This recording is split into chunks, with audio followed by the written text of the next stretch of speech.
नमस्कार, स्वागत है आप सभी का स्टॉक फटाफट में। मैं हूं आपके साथ कविता थपलियाल और इस शो में हम बाजार के एक्शन से जुड़ी सभी खबरें आपको फटाफट अंदाज में बताते हैं। इस शो में आखिर के 2 घंटे के लिए बेहतरीन ट्रेडिंग आइडियाज आपको बताए जाते हैं। इसके अलावा निवेश के लिए, ऑप्शन से कमाई के लिए मुनाफे का ऑप्शन भी आपको बताया जाता है। लेकिन चलिए शुरुआत करते हैं बाजार की कुछ बड़ी बातों के साथ, जहां पर हफ्ते का आज आखिरी कारोबारी दिन है। बाजार गिरावट के साथ कारोबार कर रहा है, लेकिन फिर भी 24,600 को यहां पर होल्ड करने की कोशिश। फिलहाल 160 अंक नीचे, आधे % के दबाव के साथ निफ्टी में कारोबार। हम देखें अगर बैंक निफ्टी तो यहां पर 750 अंकों की कमजोरी, 58,300 के नीचे अब यहां पर कारोबार हो रहा है। लगभग 772 अंकों की कमजोरी के साथ 1.25% के दबाव के साथ बैंक निफ्टी कारोबार कर रहा है। लेकिन आज बैंकिंग शेयरों पे ज्यादा हम फोकस करेंगे, क्योंकि यहां पर अगर हम क्षेत्र के कुछ बैंक देखें जैसे कि आईसीआईसीआई, एचडीएफसी दबाव के साथ, बैंक ऑफ बड़ौदा अगर हम देखें तो 1 से 2.5% तक की कमजोरी यहां पर दिखाता हुआ।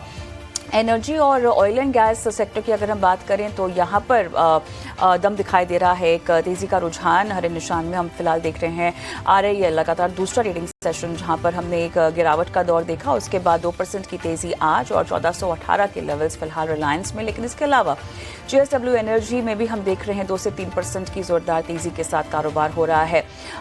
शिप बिल्डिंग कंपनियों के लिए खबरों का दौर जो है वो अच्छा साबित हो रहा है, क्योंकि लगातार दूसरा दिन जहाँ पे जोरदार तेजी के साथ कारोबार। मस्काउट अगर आप देखें तो 4.5% से ज्यादा की मजबूती के साथ 2467 के लेवल्स पे कारोबार हो रहा है। और कोचिन शिपयार्ड में भी हम देख रहे हैं अच्छी खासी तेजी। लगभग शिप बिल्डिंग क्षेत्र की कंपनियों में 3 से 6% तक के जबरदस्त उछाल के साथ कारोबार हो रहा है। हालांकि अगर हम ब्रॉडर मार्केट देखें, mid cap small cap index तो काफ़ी फ्लैटिश के रुझान के साथ फिलहाल कारोबार करते हुए दिखाई दे रहे हैं। निफ्टी मिड कैप 100 काफ़ी फ्लैट, स्मॉल कैप भी हम देख रहे हैं काफ़ी फ्लैट। मार्केट ब्रेथ थोड़ा सा झुकाव एनएसई में अगर हम देखें तो 1532 डिक्लाइंस की और 1367 एडवांसेस की ओर दिखाई दे रहे हैं। बाजार 24,600 के नीचे फिलहाल हमें जाता हुआ दिखाई दे रहा है। काफ़ी देर तक हमने देखा कि ये एक रेंज बाउंड दायरे में ही कारोबार हो रहा है, लेकिन फिलहाल 24,600 के नीचे। और अगर आप निफ्टी गेनर्स की सूची भी स्क्रीन पर लेकर आए तो इसमें बीईएल टॉप गेनर निफ्टी के हिसाब से दिखाई दे रहा है। लगभग 2% के पार की मजबूती। आरआईएल 2% ऊपर, एनटीपीसी, ओएनजीसी, हिंडाल्को, ग्रासिम सब में हम देख रहे हैं लगभग आधे से 1.5% की मजबूती के साथ आज के ट्रेड में कारोबार। लूजर्स में आईसीआईसीआई बैंक, प्राइवेट बैंक दिग्गज जो कि दबाव डाल रहा है, लगभग 2.5% की कमजोरी। एटर्नल लगभग 2.5% टूटता हुआ। Max Health, InterGlobe, HDFC life, Bajaj Finserv, UltraTech, इन सभी भी हम देख रहे हैं लगभग 1.5 से 1.25% तक की गिरावट के साथ कारोबार हो रहा है। लेकिन बाजार की चाल को आइए और बेहतर तरीके से समझते हैं। हमारे साथ जीएम फाइनेंशियल सर्विसेज के अक्षय भागवत भी जुड़ चुके हैं। अक्षय, हाय आफ्टरनून, स्वागत है आपका। और फ्राइडे का दिन और ऐसे में बाजार पर दबाव जो है बनता हुआ दिखाई दे रहा है। हफ्ते का आखिरी कारोबारी दिन है और ऐसे में फिलहाल 24,600 के नीचे और 170 अंकों की कमजोरी निफ्टी में। स्ट्रक्चर कितना टेक्निकली आपको कमजोरी की तरफ जाता हुआ दिखाई दे रहा है बाजार का?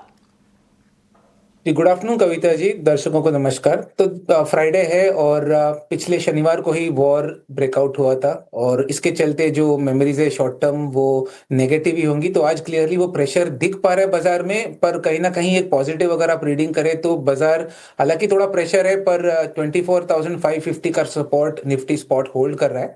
तो इंट्राडे व्यू है कि बाजार में थोड़ा सा प्रेशर बनता ही रहेगा और अगर शॉर्ट टर्म का व्यू देखे तो थोड़ा सा चॉपीनेस जरूर रहेगा बाजार में। पर 24,300 टेक्निकली एक बहुत ही इंपॉर्टेंट और मजबूत सपोर्ट है। इतना आसानी से वो ब्रीच करता हुआ नहीं लग पा रहा है। तो अगले हफ्ते 24,300 और 24,750 इसी रेंज के दायरे में बाजार सीमित रहेगा, ये मेरा मानना है। सीमित रहेगा, रेंज बाउंड रहेगा। वैसे में कोई खास ट्रेडिंग पिक्स जो कि आप रेकमेंड करना चाहेंगे आज के ट्रेड में, अक्षय? जी, तो यहाँ पे काफी स्टॉक्स में सेलिंग का प्रेशर हमने देखा है, बट कुछ स्टॉक्स बहुत मजबूती से टेक्निकली उनमें सुधार देखने को मिल रहा है। तो 2 स्टॉक्स जो मैंने आज चुने हैं शॉर्ट टर्म ट्रेडिंग के लिए से, स्टॉक का नाम है भारत फोर्ज, जहाँ पे एक ऑल टाइम हाई के लेवल बनते हुए दिख रहे हैं। टेक्निकली काफी मजबूत है और 2018 और 2042 इन 2 टारगेट्स के लिए आप भारत फोर्ज बाय कर सकते हैं विद स्टॉप लॉस ऑफ 1849। दूसरा ट्रेड है वेदांता मेटल्स सेक्टर में, जिसमें टेक्निकली काफी मजबूती दिख पा रही है और जल्द ही 757 और 762 इन 2 टारगेट्स को वेदांता छू सकता है। 697 का स्टॉप लॉस आपको वेदांता का बाइंग पोजीशंस में मेंटेन करना है। वेदांता 757 से लेके 762 तक के टारगेट्स आप रेकमेंड कर रहे हैं 697 के स्टॉप लॉस के साथ। भारत फोर्ज आपकी दूसरी पिक जहां पर खरीदारी की सलाह आती हुई, और 2018 से लेके 2042 तक के टारगेट्स और 1849 के स्टॉप लॉस के साथ आपको जो है ट्रेडिंग कॉल दिया जा रहा है। अक्षय, लेकिन हम चलिए आगे बढ़ते हैं और रुक करते हैं हमारे न्यूज़ मेकर स्टॉक्स की ओर। और यहाँ पर सबसे पहला स्टॉक जो कि स्क्रीन पर आएगा ओखला इंडिया का। ब्रोकरेज हाउसेस की रिपोर्ट के मुताबिक यहाँ पर हम देख रहे हैं कि एक मूव फिलहाल 3.5% के आसपास मजबूत। सिटी ने दरअसल यहाँ पर खरीदारी की राय दी है, लक्ष्य यहाँ पे 750 का रखा हुआ है। इमीडिएट शॉर्ट टर्म में आप अगर टारगेट्स देना चाहें और आप कितने सहमत होंगे यहाँ पर सिटी की राय के साथ? जी देखिए, टेक्निकली सेटअप न्यूट्रल है और हालांकि आज स्टॉक ने 600 का एक ब्रेक करने का अटेम्प्ट जरूर करा, बट कहीं ना कहीं अभी जो दिख पा रहा है स्टॉक 600 ब्रेकआउट फेल हुआ है और वापस 576 के स्तर पे ट्रेड हो रहा है। तो अपर एंड से थोड़ी सी सेलिंग प्रेशर हमने बनती हुई देखी है और 540 जो है lower end of the support band है। और चार्ट में अभी तक कोई बहुत बड़ी वी शेप्ड रिकवरी की सिग्नल्स नहीं दिख पा रही है, तो फिलहाल मैं अवॉइड करूंगा। जब भी स्टॉक 615 के ऊपर सस्टेन होकर ब्रेकआउट होगा दोबारा, तभी आप बाइंग के लिए सोचिए। तो फिलहाल अवॉइड की राय रहेगी ओरकला इंडिया लिमिटेड में। 615 ये एक लेवल है जिस पर आपको थोड़ा सा ध्यान देना होगा और उसी के मुताबिक जो है आप आगे रणनीति डिसाइड कर सकते हैं। लेकिन आगे बढ़ते हैं और अगला स्टॉक आपके स्क्रीन पर लेकर आएंगे फ्रैक्टल एनालिटिक्स का, जहां पर Q3 के नंबर्स का एक इम्पैक्ट 5.5% के पार की मजबूती, 7% आय बढ़ी है, लगभग 854 करोड़ क्वार्टर ऑन क्वार्टर, मुनाफा 199% बढ़कर 103 करोड़ के पास पहुंचता हुआ दिखाई दे रहा है। Overall good set of numbers, लेकिन स्टॉक भी फर्राटा तेजी के साथ यहाँ पर कारोबार कर रहा है। टेक्निकली चार्ट्स पर अगर हम शॉर्ट टर्म का एक नजरिया समझना चाहें तो आपको कितना बढ़िया मोमेंटम पिछले 5 दिनों से हम देख रहे हैं, रनअप काफी अच्छा है, लेकिन रेंज बाउंड भी है, उसी रेंज में आगे बढ़ रहा है।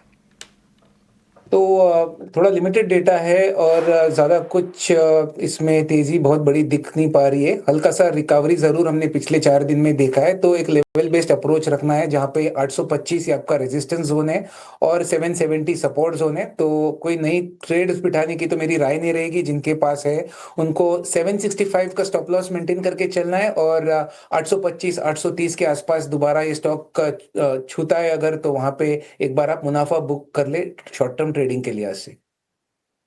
ऑलराइट, ज़ैगल प्रीपेड अगला न्यूज़ मेकर स्टॉक है। कंपनी ने ब्लू स्टार के साथ करार किया है और इतना ही नहीं, कर्मचारी खर्च और बेनिफिट मैनेजमेंट देने के लिए जो है ये करार होता हुआ दिखाई दे रहा है। ज़ैगल प्रीपेड का स्टॉक लेकर आएंगे स्क्रीन पर और यहाँ पर 3.5% की मजबूती फिलहाल, बट ओवरऑल मोमेंटम काफ़ी वॉलेटाइल चार्ट्स पर, नहीं क्या कहेंगे आप? सपोर्ट बनने की खोज है, क्योंकि टेक्निकली अगर आप स्टॉक का दौर देखेंगे तो एक क्लियर डाउन ट्रेंड में है। बस गए 6 से 7 दिन में काफी वॉल्यूम्स इंप्रूव हुए हैं और कहीं ना कहीं हेविली ओवरसोल्ड टेक्निकल पैरामीटर्स में 210 और 220 इस स्तर पे एक सपोर्ट बनाने की फिलहाल एक अटेम्प्ट हो रही है। तो फिलहाल फ्रेश बाइंग की तो मैं नहीं रेकमेंड करूंगा, पर जिनके पास है उनको 200 200 ये स्टॉप लॉस मेंटेन करके चलना है। हेविली ओवरसोल्ड टेक्निकल पैरामीटर्स में अगर एक short term pull back rally मिलती है स्टॉक में तो 240 से 250 तक एक शॉर्ट टर्म रिकवरी रैली मिल सकती है, जहां पे आपको एग्जिट के मौके ढूंढने हैं। ऑलराइट, लेकिन चलिए यहाँ पर हम आगे बढ़ते हैं और एक अहम खबर की ओर रुख करते हैं। रिलायंस जियो के आईपीओ से जुड़ी ये बड़ी खबर आ रही है। रिलायंस जियो के आईपीओ में देरी हो सकती है और क्या है इस देरी के पीछे वजह, पूरी खबर समझा रहे हैं हमारे सहयोगी अंकुर मिश्रा। अंकुर, बताइए क्या लेटेस्ट अपडेट है आपके पास? जी हाँ, रिलायंस जियो आईपीओ फोकस में है क्योंकि सूत्र हमें बता रहे हैं कि गवर्नमेंट का एक नोटिफिकेशन का बड़ा इंतजार हो रहा है। ये इंतजार क्यों हो रहा है, आपको हम याद दिला दें कि सेबी ने अपनी बोर्ड बैठक में कुछ मिनिमम पब्लिक शेयर होल्डिंग के जो नॉर्म्स होते हैं उसमें बदलाव की जो अनुमति दी थी अपनी तरफ से, लेकिन ये सेबी नहीं कर सकता है। यहाँ पे जो रूल्स हैं वो गवर्नमेंट को नोटिफाई करने होंगे। सेबी सिर्फ रिकमेंड कर सकता है चेंजेस और वो उसने किया था, लेकिन गवर्नमेंट ने अभी इसको नोटिफाई नहीं किया है।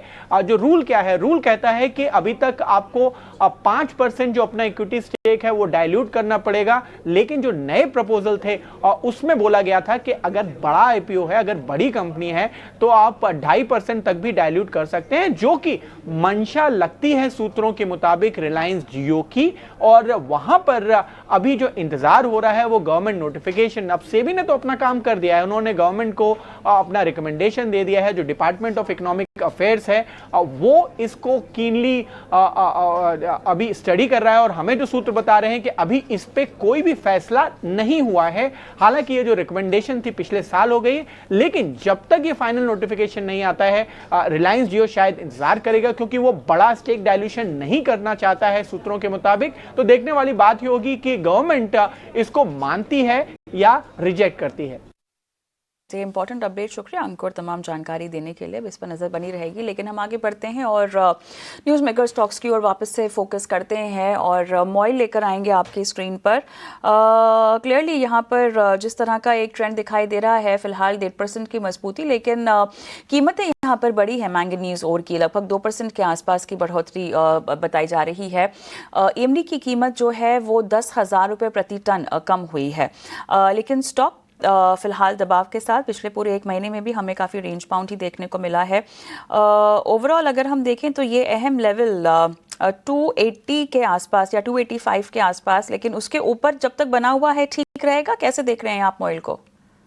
जी, काफी अहम लेवल पे ट्रेड हो रहा है। 260 से 280 मंथली टेक्निकल चार्ट्स पे बहुत ही पिवोटल या इंपॉर्टेंट सपोर्ट जोन रहेंगे। तो गए महीने से शायद सेलिंग का प्रेशर काफी हावी है स्टॉक पे, बट थोड़ा लॉन्गर टर्म चार्ट्स पे एक की टेक्निकल सपोर्ट लेवल पे चलते आप यहां से रिकवरी की उम्मीद कर सकते हैं।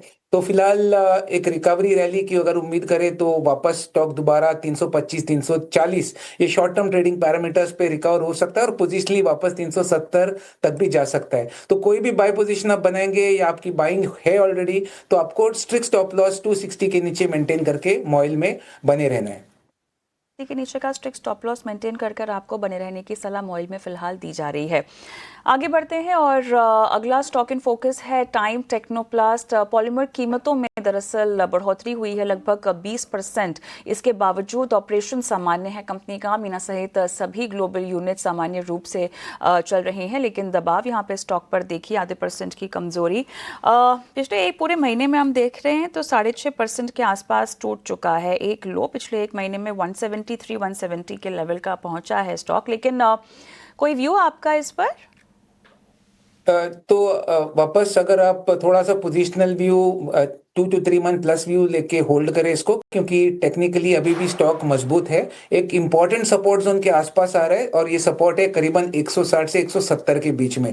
तो उम्मीद कर रहा हूं कि दोबारा इसी लेवल से स्टॉक में एक अच्छी रिकवरी आपको आने वाले दिनों में दिख सकती है। तो टेक्निकली एक मजबूत सपोर्ट के आसपास आ रहा है और रिकवरी की उम्मीद होने के चलते मैं कहूंगा आपको होल्ड करके चलना है। स्टॉप लॉस आपका रहेगा 155 का, और यहां से अगर रिकवर होता है तो शॉर्ट टर्म ट्रेडिंग टारगेट्स 200 रहेंगे और थोड़ा पोजिशनल या 5-6 मंथ्स प्लस टारगेट अगर ये स्टॉक सपोर्ट होल्ड कर जाए तो दोबारा आप 230 240 इन टारगेट्स की आप टारगेट से आपको होल्ड करके चलना है।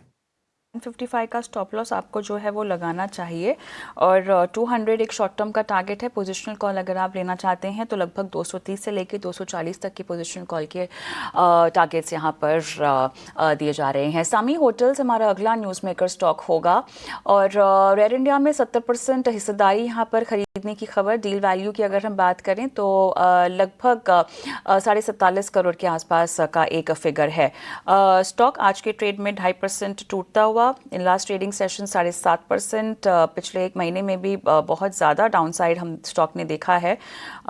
बताइए, फिलहाल मेरे ख्याल से अपने लो के आसपास ही कारोबार कर रहा है 148। तो वही जियोपॉलिटिकल टेंशन्स के चलते रिसेंटली हमने बहुत सारे होटल स्टॉक्स में काफ़ी पिटाई देखी है और जो शॉर्ट टर्म ट्रेंड है वो अभी भी नेगेटिव चलेगा। तो सामी होटल्स का जो सपोर्ट जोन टेक्निकली बन पा रहा है वो करीबन 125 से 130 तक है। करंट मार्केट प्राइस 148 है, तो और 125 या 130 तक नीचे जाने की गुंजाइश है। तो शॉर्ट टर्म ट्रेडिंग पोजीशंस अगर है आपके तो एग्जिट करें, लॉन्ग ना करें। और अगर कोई बाइंग पोजीशंस है आपका long term 1 year plus outlook है तो आपको 110 इस स्टॉप लॉस से बने रहना है। पर शॉर्ट टर्म में थोड़ा सा पेन और 125 तक आपको उसके लिए होल्ड करना जरूरी होगा। ये तो फिलहाल ये स्ट्रैटेजी आपको सामी होटल्स में अपनाने की सलाह। आगे बढ़ते हैं और अगला काउंटर है मस्काओ डॉक और आज ये न्यूज़ में भी है क्लियरली। स्टॉक में हम देख रहे हैं अच्छी खासी मजबूती 5% के पार दर्ज भी है और यहाँ पर 99,000 करोड़ के सबमरीन प्रोजेक्ट के लिए जो बातचीत है उसके लिए अब सरकार की मंजूरी का जो है इंतज़ार है, लेकिन काफ़ी बज़ में तो ये रहा ही है। पूरा सेक्टर हम देख रहे हैं कि यहाँ पर बजिंग है। बताइएगा क्या सेक्टर पर व्यू और साथ ही मस्काओ डॉक में स्पेशली अगर कोई रणनीति आप देना चाहें। तो डिफेंस में तो मोमेंटम रिगेन हुआ है और मस्गांव डॉक स्पेसिफिकली देखे तो जो लॉन्गर टर्म मंथली चार्ट्स पे सपोर्ट था वो 2000 था, पर इस बार 2200 के लेवल से इस स्टॉक में अच्छी रिकवरी हमने बनते हुए देखी है। तो थोड़ा सा पोजिशनल व्यू से आपको इसमें होल्ड करके चलना होगा। मिनिमम 3 मंथ्स प्लस का टाइम होराइजन से होल्ड करेंगे तो दोबारा स्टॉक में रिकवरी के लिए आप 3000 का टारगेट बना के चल सकते हैं और लॉन्गर टर्म में होल्ड की राय रहेगी। तो कोई भी स्टॉप लॉस पोजिशनली रखना है तो 2000 के नीचे होगा और होल्ड करें मस्गांव डॉक।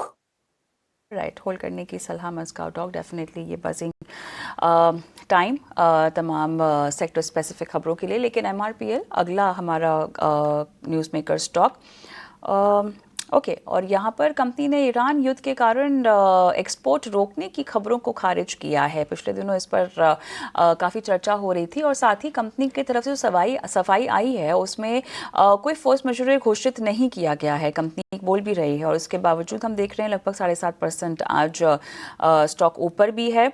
इन लेवल्स पर क्या करना चाहिए? जी, शॉर्ट टर्म ट्रेंड तो स्ट्रांग है काफी। एक तरफा मजबूती हमने 140 या 50 लेवल से 210 तक बनता हुआ दिखा है और ये पूरे शॉर्ट टर्म रैली में वॉल्यूम्स का भी पार्टिसिपेशन काफी स्ट्रांग है, तो बाइंग एक्शन बन पा रहा है। शॉर्ट टर्म ट्रेडर्स के लिए 180 एक बहुत ही इंपॉर्टेंट सपोर्ट जोन रहेगा। जब तक 180 के ऊपर चलता है स्टॉक, व्यू पॉजिटिव बना के आपको होल्ड करना है और एक पोटेंशियल जो प्रोजेक्शन है टारगेट का वो बनेगा 250 के आसपास। तो होल्ड करें, 250 का आपका टारगेट जोन है और 175 ये शॉर्ट टर्म ट्रेडर्स के लिए एक रिस्क मैनेजमेंट के तौर पे स्टॉप लॉस होगा। ऑलराइट, DCX सिस्टम हमारा अगला स्टॉक इन फोकस। आज अच्छे खास रनअप के साथ कारोबार हो रहा है। HUL से दरअसल 68 करोड़ का ऑर्डर जो इनको मिला है एयरबॉर्न एप्लीकेशन के लिए एंटेना और पावर सप्लाई के निर्माण को लेकर ये ऑर्डर मिला है। फिलहाल हम देख सकते हैं 13.5% उससे ज़्यादा की मजबूती पे कारोबार हो भी रहा है। बताइएगा यहाँ पर ओवरऑल रनअप अभी के लिहाज से क्या मुनाफा वसूली के लिए ट्रीट करना चाहिए या आपको लगता है कि थोड़ा सा रुके रहें? और देखिए, रिकॉर्ड वॉल्यूम्स है मेरे हिसाब से।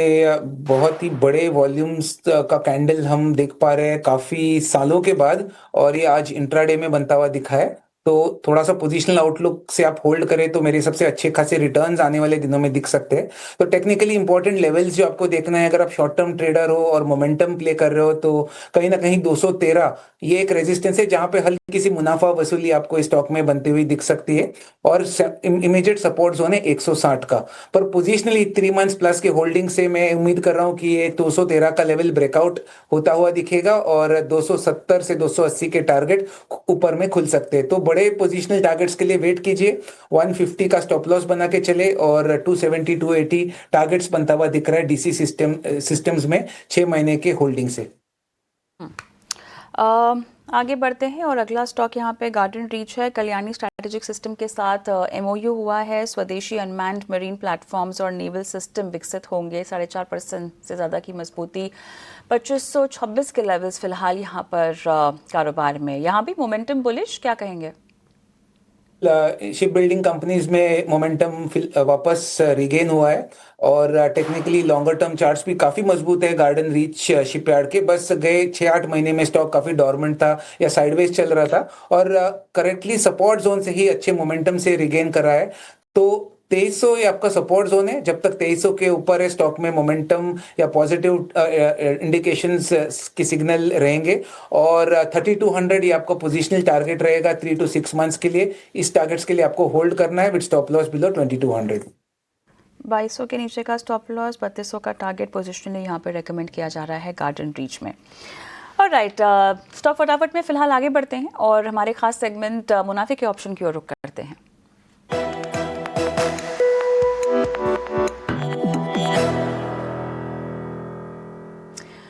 रत्नेश गोयल हमारे आज के मेहमान जो कि आज रणनीति बताएंगे। रत्नेश, हाय आफ्टरनून, बताइए क्या रणनीति है आपकी? हाय गुड आफ्टरनून कविता, सभी दर्शकों को नमस्कार। अब ऐसा लगता है थोड़ा सा आईटी सेक्टर में जो पुल बैक आना था वो आ चुका, वहाँ से वापस ऊपर इस तरह से वापस थोड़ी सेलिंग देखने को मिल रही है हमको। तो एक दिन से यहाँ पे एलटीएम में एक नया फ्रेश ब्रेकडाउन दिखाई दे रहा है। 4000 का पुट स्ट्राइक का 55 रुपए के आसपास में, 55 के आसपास में 30 रुपीज का स्टॉप लॉस लगा के 90 रुपए के टारगेट यहाँ पे आते देख सकते हैं। जो लॉस बन सकता है वो 3750, 3750, जो प्रॉफिट बन सकता है 5250, 5250 का। ऑलराइट, चलिए ये रणनीति आपकी तरफ से आती हुई, शुक्रिया रत्नेश तमाम स्ट्रैटेजीज बताने के लिए। और एक डिस्क्लेमर भी आपके स्क्रीन पर, एफएनओ में ट्रेडिंग करने में जोखिम थोड़ा सा होता है, लिहाजा आपको सावधानी बरतने की सलाह भी दी जा रही है। और राइट, इसी के साथ स्टॉक फटाफट को भी हम यही समाप्त करते हैं। शुक्रिया अक्षय, आपने समय दिया और स्टॉक स्पेसिफिक रणनीति भी बताई दर्शकों को, धन्यवाद। मुझे भी इजाजत दें, एक छोटा सा ब्रेक लेते हैं, उसके बाद लेकर आएंगे कॉर्पोरेट कनेक्शन, बने रहे।